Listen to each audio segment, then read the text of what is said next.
বিদ্যে বোঝাই বাবু মশাই, চড়ি শখের বোটে, মাঝিরে কন বলতে পারিস সূর্যি কেন ওঠে? চাঁদটা কেন বাড়ে কমে, জোয়ার কেন আসে? বৃদ্ধ মাঝি অবাক হয়ে ফেল ফেলিয়ে হাসে। বাবু বলেন, সারা জনম মরলি রে তুই খাঁটি, জ্ঞান বিনা তোর জীবনটা যে চারি আনাই মাটি। খানিক বাদে কহেন বাবু, বলতো দেখি ভেবে, নদীর ধারা কেমনে আসে পাহাড় হতে নেবে? বলতো কেন লবণ পোড়া সাগর ভরা পানি? মাঝি শেখ হয়, আরে মশাই অত কি আর জানি। বাবু বলেন, এই বয়সে জানিস নে ওটা কি, জীবনটা তোর নেহাত খেলো অষ্ট আনাই ফাঁকি।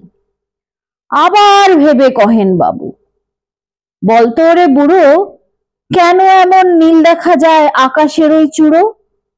বলতো দেখি সূর্য চাঁদে গ্রহণ লাগে কেন? বৃদ্ধ বলে, আমায় কেন লজ্জা দেছেন হেন? বাবু বলেন, বলবো কি আর বলবো তোরে কিতা, দেখছি এখন জীবনটা তোর 12 আনাই বৃথা। খানিক বাদে ঝড় উঠেছে, ঢেউ উঠেছে ফুলে, বাবু দেখেন নৌকা খানি ডুবলো বুঝি দুলে। মাঝিরে কনে, কি আপদ ওরে ভাই মাঝি, ডুবলো নাকি নৌকা এবার, মরবো নাকি আজই? মাঝি সুদোয়, সাঁতার জানো?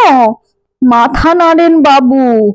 মূর্খ মাঝি বলে, মশাই এখন কেন কাবু? বাঁচলে শেষে আমার কথা হিসেব করো পিছে, তোমার দেখি জীবনখানা 16 আনাই মিছে।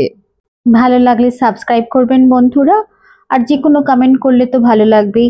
আসলে এই কবিতাটা সুকুমার রায়ের লেখা, আপনারা সবাই জানবেন নিশ্চয়ই। জীবনের হিসেবটাই আলাদা, খুব একটা প্রিয় কবিতা আমার, আপনাদেরও হয়তো ভালো লাগলো তাই পড়ে শোনালাম আপনাদেরকে। ধন্যবাদ।